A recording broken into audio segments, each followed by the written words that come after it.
Number 10. Permanent marker masks. The award for the dumbest yet most creative criminal goes to both Matthew McNally and Joey Miller, the two guys with perhaps the worst master plan in history. Matthew and Joey were a little bit hard up on cash and couldn't afford the traditional burglar outfits, meaning no black suits and no black masks either. So they did the next best thing. They painted masks over their faces using permanent marker. Of course, the permanent marker didn't do so much to cover, well, anything really.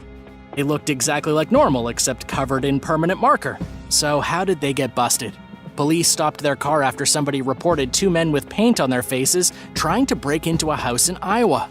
The caller told the police the two suspects were wearing dark clothing and that they drove off in a white car. The white car was a 1994 Buick Roadmaster, not exactly the most inconspicuous vehicle for doing a robbery. After the police stopped the car, they found the suspects with beards and mustaches drawn on their faces. How old were these brilliant burglars? Well, they were in their early 20s, but that's not really an excuse for such an outrageously bad idea. Both were charged with attempted burglary. They never actually managed to steal anything, and the driver was charged with a DUI. Hopefully, by the time they have their day in court, their disguises will have washed off.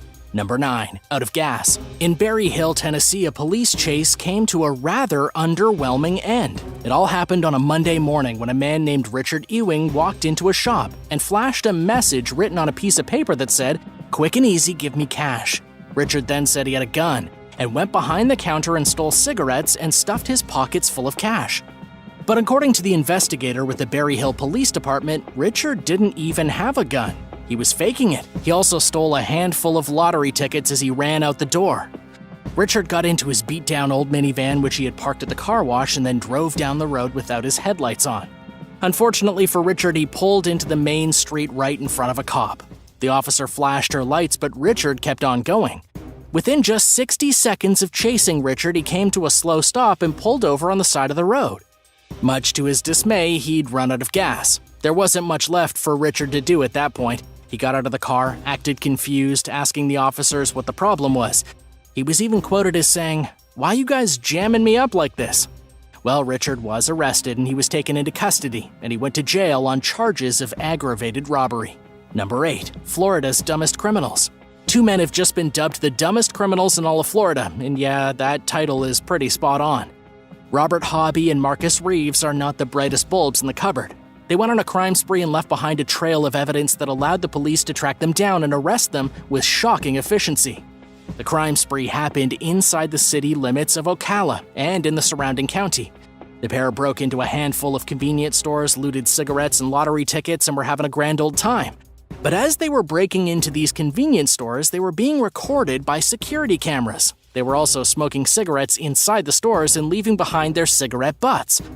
But that's not all they left behind. Police officers also discovered a shoe that belonged to one of the criminals, and Marcus Reeves at one point dropped his wallet that had his driver's license in it. All the police had to do was look at the address on the license, drive over to that house, and then knock on the door. Marcus confessed immediately, and then both men were arrested.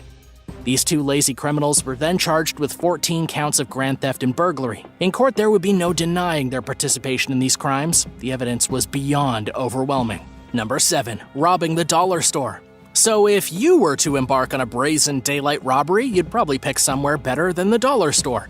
But Matthew Allen Harvey from Timmonsville, South Carolina, had his criminal eyes set on a Dollar General, pretty much the opposite of a place you'd want to rob.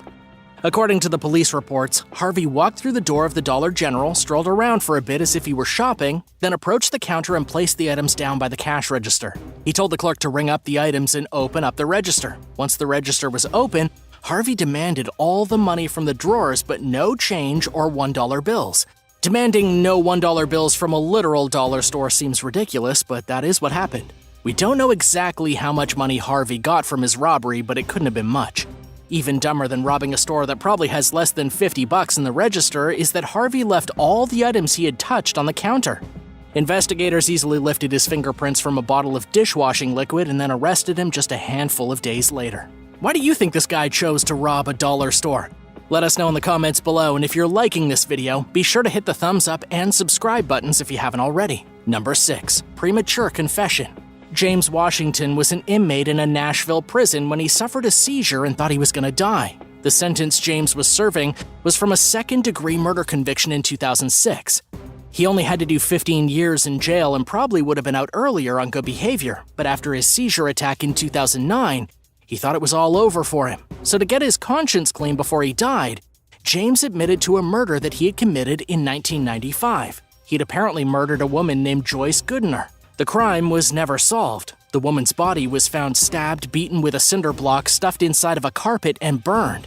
And he'd gotten away with the crime for 17 years. James thought he did a good thing by revealing the truth. He'd be able to go into the afterlife with a clean slate, though to be quite honest, I'm not really sure how that works. In any case, he recovered fully from his seizure. James was given a clean bill of health and a positive outlook on living probably for another 25 or 30 years.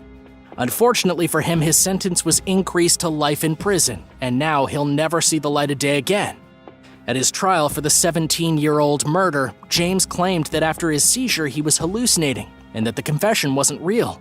Prosecutors didn't believe him, and according to ABC News, the court very quickly convicted him of the murder and kept him locked up tight. Number 5. Failed payout. A couple tried to burn down their house and collect the insurance money. This isn't exactly a new crime. The insurance companies are pretty used to dealing with claims like this. But this investigation turned into something absolutely bizarre. It all started with Carol Ann and her partner Laura Jean Stutt. The couple had accused one of their neighbors of vandalizing their property. A rather nasty word was written on the white facade of their garage, something most people would consider a hate crime. After the hate crime was recorded by the couple and reported to the police, their house ended up being burned down. The couple blamed their neighbor Janice Millsaps, saying she'd burned down their house because of their sexual orientation. And in today's climate, that seemed legit. With their house in ruins, the couple was hoping to collect the insurance payout of over $275,000, and that's a handsome sum of money. Naturally, the neighbor denied having anything to do with the fire or any related hate crime. The police investigation and the insurance company's investigation uncovered that it was actually Carol and Laura who had burned down their own house. They have since been charged with arson, and because, well, they didn't have a house anymore, they're both homeless criminals. Talk about a plan backfiring. Get it? Backfiring? Number 4. The fake cop. A man in the Bronx was pulled over by police while driving at around 1 a.m. in the morning. The man's name was Mudda Jones, and the reason he was pulled over was that his windows were tinted. They were so tinted that they were in violation of the law. And this in and of itself isn't that stupid of a crime. A lot of people actually do this. The stupid part came after, when the police realized Mudda Jones was impersonating an officer. He exited the car wearing a Kevlar vest labeled police. He also had a police badge hung around his neck on a chain. Police believe he was imitating an officer to commit home invasions more easily. Obviously, the cops didn't believe his disguise for a second. He didn't hold himself like a cop. His disguise was actually ridiculous to anyone who'd actually ever seen a real cop before, and the whole thing fell apart for Mr. Jones. According to the New York Daily News, he was charged with possession of a weapon. Oh yes, there was a 9mm handgun under the driver's seat, and criminal impersonation, forgery, and a handful of other offenses. Number 3. KFC bomb threat. 2 teens have been arrested for the stupidest prank ever. These kids were only 18 and 16, and they thought it was hilarious to call in a bomb threat at their local KFC restaurant. It may have been funny for them, but it was terrifying for the employees of Kentucky Fried Chicken and their customers. The KFC had to evacuate everyone and close. And while this was happening, the rambunctious teenagers were driving through the streets, firing a BB gun out their window. They actually managed to injure somebody in the street by firing a fake gun at them, and they even blew out the windshield of a parked car at the Walmart. The kids may have been just messing around, but the cops took it very seriously. The older boy was charged with the false bomb threat, battery, criminal mischief, and shooting an occupied vehicle. The other kid was charged with accessory and handed back to his parents. The 18-year-old was held on a bond of $9,000 and will probably do some time while the other kid goes home and gets grounded. Number 2. Facebook busted. A man named John Morgan II is definitely one of the dumbest criminals ever. The first dumb thing he did was rob the savings bank in Pickaway County. You either have to be Jason Statham or really stupid to rob an actual bank in 2021. It wasn't a great decision, but what's really crazy is that John may have gotten away with the brazen crime had he just been a little more discreet about it. After taking all that cash home, John decided to brag about it on the internet. He took to what has become the downfall of many dumb criminals over the past decade: Facebook. He uploaded posts of himself all over Facebook, holding up the loot he took from the bank. He took selfies of himself with a fat stack of cash. and uploaded them for roughly 6 billion people to see. You know who saw those photos? The local police. John was arrested and sentenced to 3 years in prison by Judge P. Randall Neese. The judge also ordered that John repay the roughly $6,000 he got from the bank, but the story isn't over yet. John was assisted by his equally dumb girlfriend Ashley DeBow, who also pled guilty. She was charged with being complicit to the robbery and sentenced to serve 2 years. She was also sentenced to help her dumb boyfriend repay that $6,000. Number 1. Back to jail. In Arkansas, a man was released from police custody. This is supposed to be a happy day for a criminal, and to be the day he vowed to turn his life around and never go back to jail. Well, Cordell Coleman was not that kind of criminal. He walked outside from the jail, took a look around, and decided he would steal a cop car. That's right, he walked out of prison and stole a cop car before even going more than 20 feet. It was 2:40 in the morning, and Cordell drove away from the Pulaski County Jail in a very clearly marked 2018 Ford Explorer cop car. How exactly did he get into the car? An officer had just pulled up and was booking a prisoner. He hadn't expected someone to get into his unlocked car and take it. He walked back outside to find his patrol vehicle gone. As you can probably imagine, the cops are pretty good at tracking down their own stolen cars. They got Cordell before he had even gone 10 miles. They actually found him parked outside of an apartment complex, still sitting inside the vehicle. He was arrested and then returned to lockup, and this time they're probably not going to let him out. On a Saturday afternoon in 2007, a Navy Blue Angel jet crashed into a neighborhood in the middle of an air show. The air show took place in South Carolina. More than 100,000 people were watching. The Blue Angels were the main attraction, and the crash was so bad that the pilots died immediately upon impact. A year after the disaster, it came out that the pilot caused the plane crash because he had failed to properly tense his abdominal muscles to counter the impact of gravitational force during an exceptionally fast turn, causing him to become disoriented. This is according to a report from NBC News. The pilot's name was Kevin Davis, and he was flying an FA-18 Hornet in his first season with the Navy Elite Aerial Demonstration Team. He wasn't a brand new pilot, but it was his first season with the team. Lieutenant Commander Garrett D. Casper, a spokesman for the Blue Angels, said the pilots were doing a maneuver that involved 6 planes coming together from behind the crowd to form something called a delta triangle. One plane did not rejoin the formation. It was in Kevin's final turn as he made a rendezvous with the other aircrafts that he pulled a high G turn, super aggressively, and he experienced 6 times the force of normal gravity, which resulted in decreased blood flow to the brain. In other words, Kevin became a bit overwhelmed and crashed the plane into neighboring houses.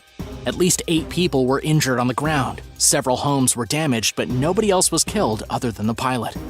Number 9. The worst disaster in airshow history. On July 27, 2002, a catastrophic incident occurred at the Skna-Liv Air Show. It's considered the worst and deadliest airshow disaster in the history of airshows. At least 543 people were injured, 10 people suffered permanent disability, and 77 lost their lives. It all started when about 10,000 people gathered to celebrate the 60th anniversary of the Ukrainian Air Force's 14th Air Corps. But celebration turned to horror when a Ukrainian Air Force Sukhoi Su-27 crashed in the middle of an aerobatics presentation. The aircraft started a rolling maneuver at low altitude. The aircraft was supposed to pull up before hitting the ground, but the left wing dropped too far and the crew had no choice but to eject as they realized they were about to smash into the airfield. But the aircraft didn't just plow into the ground, it skimmed across like a flat rock over the surface of a pond. The plane hit a stationary aircraft, ricocheted off a transport aircraft, then cartwheeled straight into the crowd of spectators. What followed was an absolute horror show. Everyone was screaming, things were on fire, there was blood everywhere, and people were running for their lives. It was complete pandemonium. In the end, the pilots were charged with lack of professionalism and negligence, but they did not concede to being guilty and instead said that the show was poorly organized and that their flight maps had been inaccurate. Number 8. The 1952 Farnborough crash. On September 6, 1952, a prototype jet fighter crashed while trying to perform an aerial maneuver in Hampshire, England. The prototype was such a massive failure that it literally disintegrated in midair, causing the pilot and the test flight observer on board to both die. Not only did the pilots die as their aircraft was ripped asunder, but the debris from the craft rained down over the spectators, killing 29 people and injuring another 60. It was horrific. The jet fighter was a DH-110, and the reason for the crash turned out to be complete structural failure because of a design flaw. It seemed like a pretty risky thing to put a prototype fighter jet into an air show, especially one that was found to have a design flaw in the wing. After the incident, all DH-110s had to be grounded. The design flaw was eventually recognized and modified, and the plane went on to serve in the Royal Navy. All it took to figure it out was this firestorm of death. After the incident, air shows in the United Kingdom were tightened up quite a bit with stricter safety protocols. There wasn't another accident until an air show in 2015, when another aircraft crashed and killed 11 people. This one happened at the Shoreham Air Show when an ex-military craft crashed into a main road outside of the airport. Number 7. Helicopter at the air show. Aircrafts aren't the only things that cause disasters at air shows. While it's true that between the 1952 Farnborough Air Show and 2015 Shoreham Air Show there were no spectators killed in England at an air show, there was a helicopter incident in 1977. The incident involved a plane colliding with a helicopter, killing 5 people on board. Difference here is that luckily no spectators were injured. The accident happened when the helicopter, which was carrying sightseers, was smashed into by a biplane of all things. It wasn't even a military aircraft, it was an archaic biplane. The plane hit the helicopter, it broke into pieces and fell to the ground, while the biplane made a rough crash landing. According to the New York Times, the pilot and passenger on the plane were hospitalized but made full recoveries. Though the pilot, 2 young boys, a man and a woman were all killed on the helicopter. Even more tragic is that the parents of the 2 young boys were on the ground in the crowd at the time when the collision happened. Just imagine their horror as they watched that helicopter carrying their children explode in a hailstorm of twisted metal. The helicopter had been taking tourists for a ride around the airfield at the same time the Big Inhale Air Show was on. The old biplane didn't have a radio equipped, so it had no idea that the helicopter was ascending straight into its flight path. Have you ever been in a helicopter? Would you ever go on one now after there have been so many disasters involving them? Let me know in the comments below. And if you're liking this video, then please be sure to hit that thumbs up and the subscribe button if you haven't already. Number 6. The ice cream crash. Back in 1972 in Sacramento, an airplane crashed into an ice cream parlor near the end of the show that was happening at the Executive Airport. The crash killed 22 people. It became known as the tragedy at Farrell's Ice Cream Parlor, and it went down when the pilot of an F-86 Saberjet aircraft tried to take off from the runway. He messed up and overshot the runway, causing the vintage warplane to skip across Freeport Boulevard and straight into the busy ice cream joint. At the time, the ice cream shop was busy with customers. There were about 100 people inside at the time of the crash. And because this is an ice cream shop we're talking about, it was literally full of children. Out of the 22 people who died, 12 of them were kids. As the aircraft skidded out of the airport, its 2 external fuel tanks ruptured, turning the airplane into a ball of fire. It then hit a moving car, killing 2 people inside it, and then kept on going, and crashed into the ice cream shop doing 150 miles per hour. One of the survivors of the incident, a boy who was only 8 years old at the time, lost 9 of his family members in the incident, including both parents, 2 of his grandparents, 2 brothers, 1 sister, and a pair of cousins. Number 5. Reno race crash. In 2011, the deadliest air racing disaster in United States history unfolded in Reno, Nevada. James Leeward, 74 years old, was flying a P-51 Mustang from World War II when he somehow got off course and did a nosedive into a crowd of spectators. Nobody saw it coming. The plane dove into the crowd, blew apart into fragments, and shrapnel dispersed through the crowd, severing limbs and puncturing skulls. It was a bloodbath, with 12 people dead and 69 people injured. During the race, James had been in 3rd place. The racers were coming up on the finish line when James' P-51 Mustang, nicknamed the Galloping Ghost, pitched up, rolled, then nosedived and hit directly in front of the grandstands at over 400 miles per hour. It hit the ground so hard that there wasn't even a fire, the aircraft simply disintegrated. Nobody ever found out why the plane crashed. The warplane had a history of successful air races going all the way back to 1946. Even in the investigation afterwards, the best thing anyone could come up with was that it was a single lock nut that may have loosened and led to a crack and a flutter in the trim tab, which caused James to lose control of the craft. Number 4. Landing in the ocean. In 2021, beachgoers enjoying a bit of fun and sun at Satellite Beach got a lot more than they bargained for when a TBM Avenger airplane came speeding towards them out of the sky. It was manufactured during World War II as a torpedo bomber and was taking part in a wartime aircraft parade in Florida. The plane suffered mechanical issues while flying in the Cocoa Beach Air Show. According to the Orlando Weekly, the plane was forced to make an emergency landing at the beach, which the people relaxing by the waves were definitely not expecting. The plane did descend slowly enough for people to get out of its way. However, there were some beachgoers exceptionally close to the fighter plane's path who had to scramble to safety. In the end, the plane did manage to touch down in the water without running anyone over. Number 3. Wing walker. A plane crashed at an air show in Ohio and burst into flames. The crash involved a 450 HP steerman and a stunt walker, horrifying hundreds of spectators at the Veteran Air Show close to Dayton. The most horrifying part of this crash is that there was a wing walker performing stunts on the wing of the aircraft as it was flying. And when it crashed, the performer had absolutely no chance. The plane actually turned upside down so the performer could sit on the underside of the wing. But when the plane tilted the wrong way and hit the ground, the wing walker was the first to die. The daredevil hit the ground, the wing was ripped off, the plane erupted into flames, and all the spectators began to scream. The crash may have happened because the vehicle didn't have enough airspeed and it stalled. The last thing the pilot did before dying was steer the airplane away from the crowd of spectators, potentially saving hundreds of lives. The only good news for the poor woman who'd been on the plane's wing is that she probably died instantaneously and painlessly, though she must have certainly been scared out of her mind in those last few seconds. Number 2. The Ramstein Air Disaster. The notorious 1988 Ramstein Air Show disaster happened when 3 Italian fighter jets collided in the air at the Ramstein Air Base in Germany. They crashed in front of thousands of shrieking spectators and plummeted into hordes of eager viewers, killing 70 people and injuring 346. The accident was the result of a few different things, but mainly a failure to properly pull off a complicated maneuver known as the pierced heart. The maneuver is when 2 groups of planes form a heart in front of the audience. Then a single jet flies straight through the heart. It's almost like Cupid's arrow piercing a heart made of airplanes.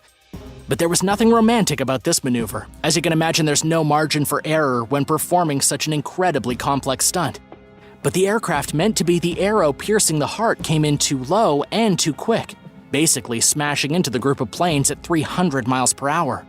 The plane disintegrated, the other planes were throttled out of control, and everything came down in fireballs and blades of shrapnel into the crowds of thousands. All 3 pilots involved in the incident were killed. One managed to eject, but his chute malfunctioned, and he plummeted to the ground like a skydiver without a parachute. Hot shrapnel and blazing petroleum fell on hundreds of spectators. 31 people died at the scene. 36 died from their injuries in the following days and weeks, and nearly 500 people needed medical attention, primarily for burns. Number 1. The Santa Ana. The Santa Ana Air Show disaster was one of the first serious accidents to ever happen at an aviation show. In 1938, in the Santa Ana district of Bogota in Colombia, a biplane with the Colombian Air Force performed a stunt and then crashed into a grandstand and rolled into a crowd of spectators. The plane was called the Curtiss Hawk II and pretty advanced for its day and age. Keep in mind that this was even before World War II, and planes were relatively new to the world. Nobody expected that such a powerful machine would malfunction and dive into innocent civilians. Over 50 people were killed and over 100 were injured. The pilot of the aircraft had been trying to fly between the presidential stand where the Colombian president of the time and his successor, along with another future president of the country, were watching, with the stand filled with diplomats. But the pilot miscalculated the distance between the 2 stands. The wings struck the diplomatic stand, the aircraft then ripped through the crowd and burst into flames. Somehow the presidential stand was totally okay. It was only the civilians and a few soldiers who were gravely injured. Do you like going to the county fair? Do you ever wonder if carnival rides are safe? Well, you're not alone.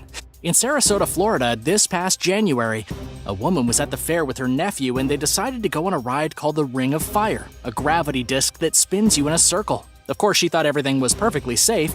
They go through inspections, right? Right? Well, she fell right out of her seat during the ride and hit the plexiglass roof.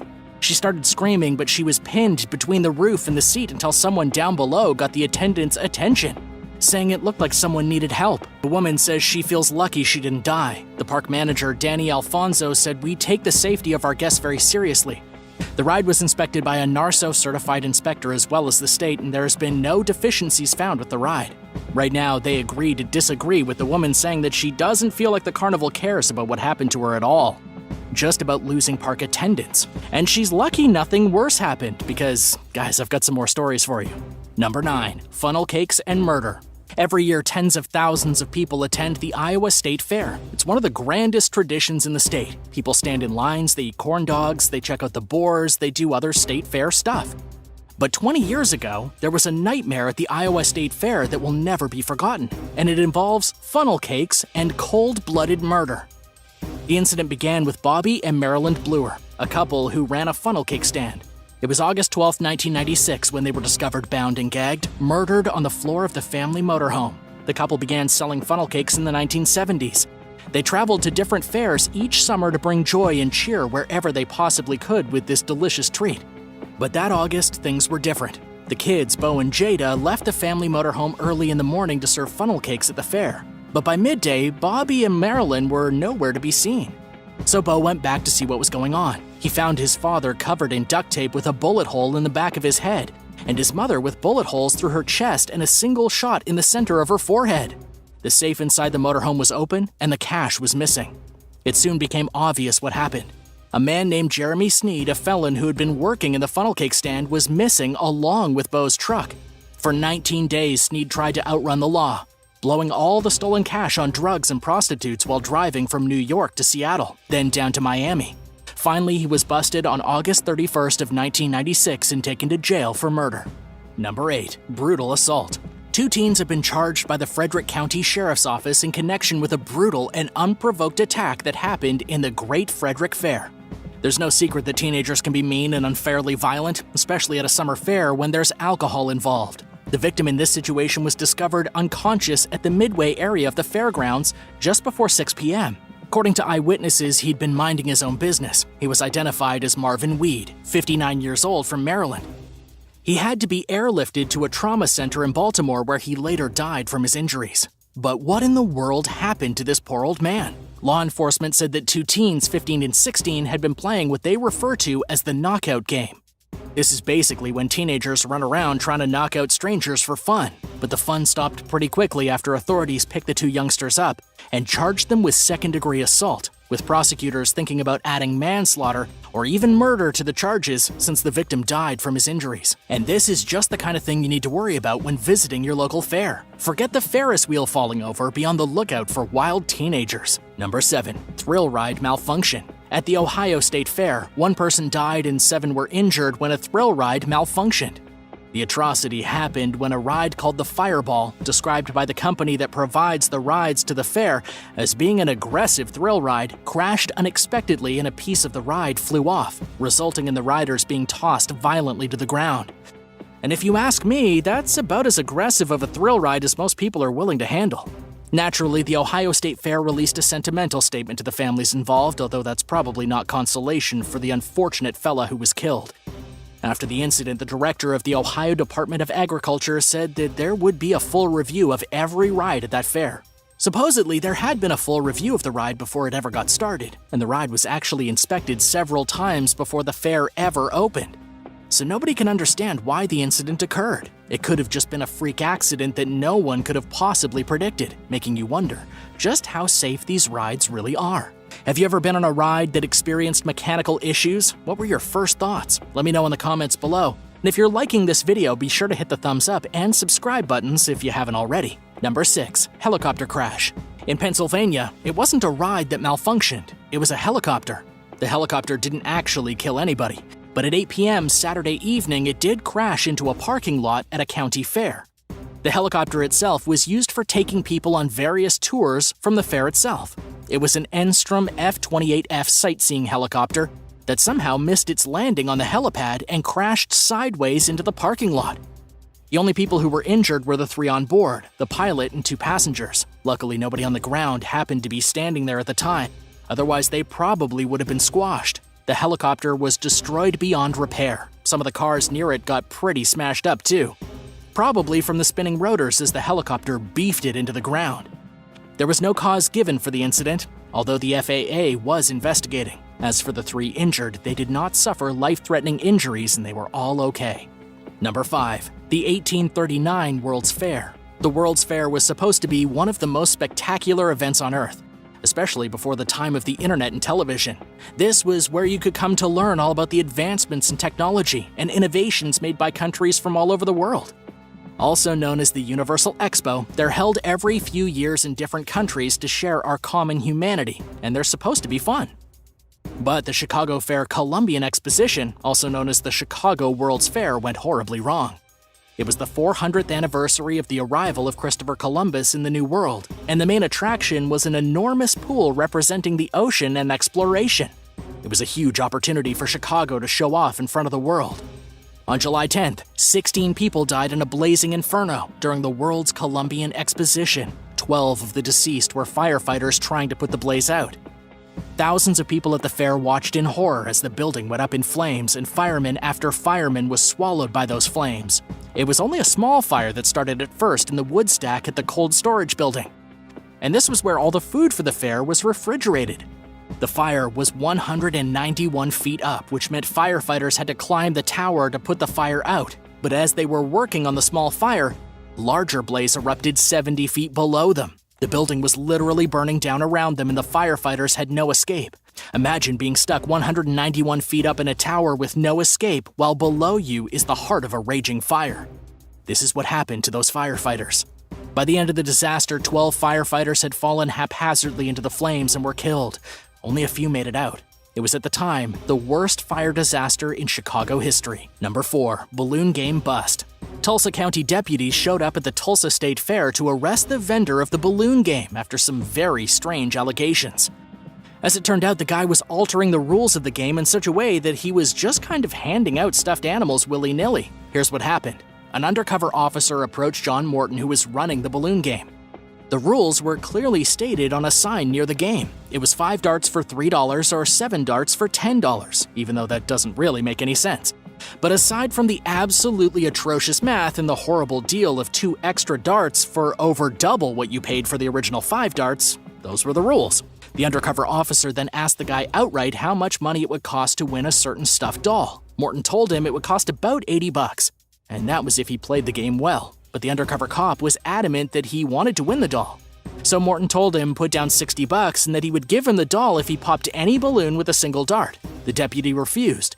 So the guy put 20 darts on the table and said that for $60 he would give him the doll no matter what, and no matter how many darts it took to do it. If you're wondering why this is so important, it's because the guy was changing the rules as he saw fit to make more money, which violates the Carnival Fraud Act. By altering the rules and allowing a bounty to be put on a prize, the game becomes unfair.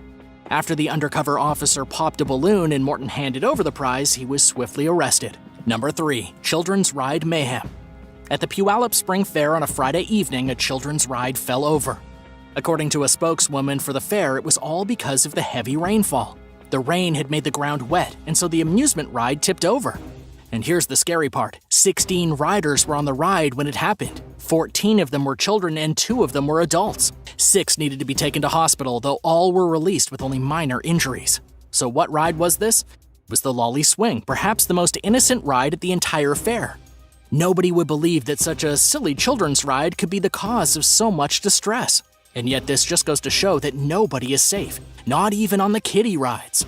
Naturally, the ride was not used again after the horrible incident. Everyone was lucky not to be injured, but maybe the fair should be a little more careful next time not to put children's rides in what basically became a swamp after it rained. Number 2. Disturbing plans. In Michigan, police have arrested 4 people after accusing them of plotting to kidnap somebody's child at a county fair.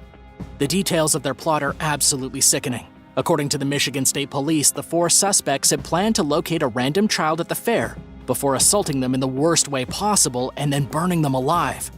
I should say right now that the plot never materialized and no child was actually harmed. However, all 4 of them were charged in the conspiracy to commit the act, which was discovered thanks to undercover police officers.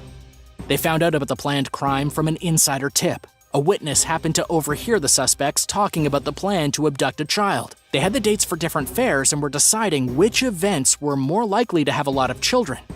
Even more disgusting is that one of the suspects, a girl of only 19 years at the time, was charged with the task of luring the child away.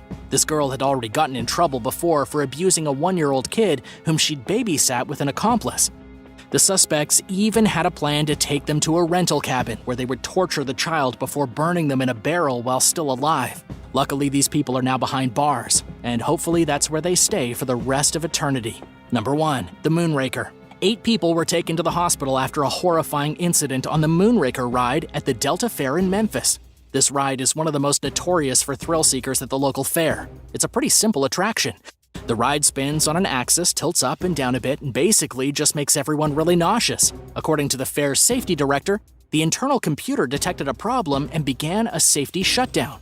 But when the ride began to shut down, the operator didn't know what was happening. He panicked and hit the manual override button, releasing the safety restraints before the ride could stop. And that was the wrong move. 14 people were thrown violently from the ride and injured. Most complained about soreness and were treated at the scene, but some of them had to go to the hospital.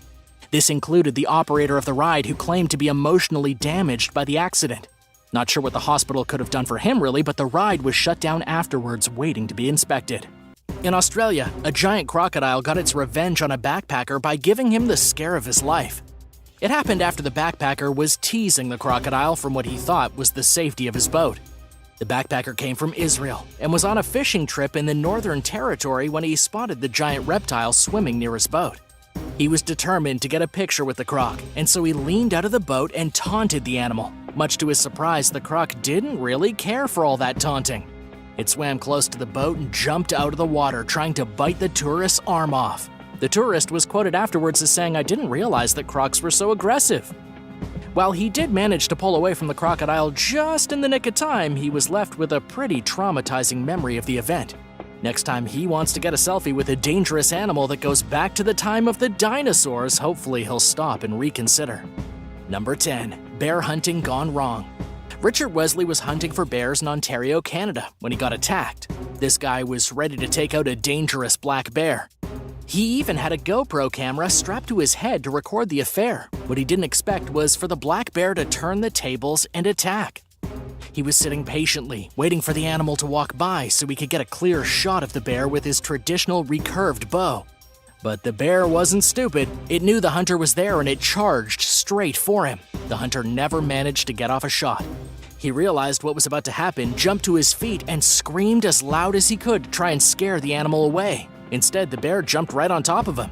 Richard told CBC News that his first thought was to jab the bear in the nose. Apparently, his father had taught him that when in a fight with a bear, you have to hit it in the nose. But the attack happened so fast, he couldn't react. Richard remembers trying to jab the bear with the arrow he had in his hand. Then all of a sudden, the bear was gone, running into the trees. Richard escaped the revenge of the bear just barely, no pun intended, and the bear managed to get away without being shot with arrows. Number 9. The Fox and the Hunter. This is a tale about a hunter who was trying to kill a fox, and you know that they're clever. This happened back in 2011 in Belarus, when a hunter appeared to have the upper hand when he saw the fox and shot it. Done deal, right? Well, not so fast. To confirm the kill, the hunter approached the fox, but saw that it was still alive, so he tried to knock it out completely with his gun. This whole thing is pretty hardcore. I mean, I don't know if I could do that, but anyway, he was trying to finish it off when things went very wrong. The fox sprang up and started attacking the hunter. They struggled, and somehow the fox got in a position where his paw ended up on the trigger of the gun. And he somehow managed to pull that trigger, shooting the hunter with his own gun. The hunter ended up in the hospital with a leg wound, and the fox escaped. Although based on its wounds, it probably didn't make it. And this isn't the first time an animal has shot a person. Supposedly, there are at least 3 incidents of dogs and cats unintentionally shooting off guns. Number 8. Killer whales seek revenge. In shocking news, killer whales have been orchestrating deliberate revenge attacks on boats off the coast of Spain.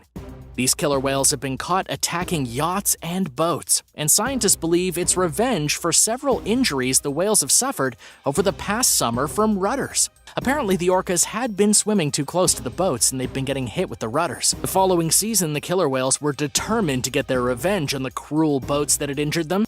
They orchestrated at least 33 strange attacks in northern Spain. According to the New York Post, the attacks usually targeted small crafts, with the killer whales deliberately ramming into the ships and trying to tip them over. Nobody has been killed by these killer whales, but they have done some pretty severe damage to the vessels. In some cases, they even disabled the ships. The problem became so severe that authorities warned all small craft to remain out of the area until the angry whales had calmed down. Number 7. Doggy revenge. A dog has gotten revenge on its annoying owner in the most satisfying way possible. The owner was being a total jerk. He was snapping the lid of his beer can to make an annoying noise, and the dog didn't really like it. It was clearly bugging the dog and causing it to freak out, and the owner just kept doing it anyways, thinking he was quite the joker. Well, the dog didn't think it was very funny. The owner snapped the lid one more time and the dog attacked. It clamped its teeth over the beer can and bit down so hard that the can exploded and sprayed beer all over the owner and what appeared to be a brand new couch. Maybe that will teach the guy a lesson for being so annoying. Number 6. Revenge of the deer. A hunter in Arkansas was killed by a deer who got the last laugh. According to ABC News, Thomas Alexander was hunting near Yellville when the incident occurred. He thought he'd successfully shot a deer to death, but what Thomas didn't realize was that the deer was still alive. It was just waiting for the hunter to get close so it could take its revenge. Thomas had been described as an experienced hunter, but no amount of experience could have saved him from what the deer did next. When he went to pick up his kill, the deer got back up and attacked him with its sharp horns. The deer literally gored him to death with its antlers. And even though Thomas was able to call his family for help and they were able to call emergency responders, he still died from his injuries. At the site of the incident, investigators discovered pools of blood from where the deer had stabbed Thomas. As for the deer, last we heard it was never found. Number 5. Fed Up Monkey. A mean street performer in China got his comeuppance when his monkey attacked him in a vicious plot for revenge. This guy made his monkey perform tricks on the streets of Nongchong in the Jiangxi province. But in order to make his monkey listen to him, he was a bit of a jerk. He was caught whipping the monkey and being generally awful. Whenever the monkey failed to complete a task or didn't do what it was told, it got a vicious lashing. But in front of hundreds of amused spectators, that monkey finally fought back. It happened completely by surprise. The monkey got fed up, jumped onto its trainer, and yanked on his hair. The performer grabbed his whip, and that was when the monkey picked up a stick and squared off against this stupid human. The monkey was going in for the kill, and all the guy could do was fend the animal off as best as he could. The best part is that everyone in the audience was laughing hysterically while the confused trainer was trying not to get bitten and beaten by his monkey. Everything did calm down eventually, and hopefully now the performer will be a little nicer when it comes to disciplining his monkey. Number 4. Elephant crop dusting.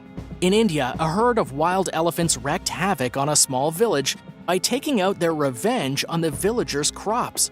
The attack happened on a Tuesday, and the Sunday before that, one of the elephants from their herd died by being electrocuted after coming into contact with an electric power line. It had been crossing the field and didn't realize that the hanging black wire would shock it to death. After all, elephants don't really know much about electricity. Angered by the unnecessary death of their friend, the rest of the elephants stormed the very field where their friend died 2 days later and absolutely wrecked the place. Experts say they may have been searching for the corpse of their dead friend, and when they didn't find it, they grew enraged. They ruined the paddy cultivation and destroyed the crops. Acres and acres of crops were made useless by the rampaging elephants. Farmers in the area have complained about massive losses due to the menace of nearby elephants, and they say it's becoming a bigger and bigger problem. But that's just what happens when you have elephant neighbors. Maybe you should just leave some food out for the elephants and not electrify their friends, and maybe they'd leave you alone. Number 3. Kamikaze squirrel. Even an animal as seemingly insignificant as a squirrel can get some serious revenge. In Chicago, the squirrel sent Alderman Howard Brookins a message written in blood: "Don't mess with squirrels." What's really crazy is that it happened several weeks after the alderman gave a speech in city council about the menace of aggressive squirrels in the city. After that speech, the squirrels in Chicago weren't very happy. As the alderman was cycling, a squirrel dove at his bike, wedging itself between the spokes and causing the alderman to fly over the handlebars and sustain minor injuries. The squirrel lost its life in the attack, but the revenge and the message were pretty clear. The alderman suffered a broken nose, a fractured skull, and had some of his teeth knocked out from the incident, and he required some surgery. Even the alderman acknowledged in a statement after getting out of the hospital that the squirrel was probably seeking revenge for his heated words at the city council meeting. Number 2. Bird dive revenge. A gunman recently took quite the hit when a bird that he shot out of the sky nosedived into his private parts in a final bid for revenge. This is what you might call instant karma.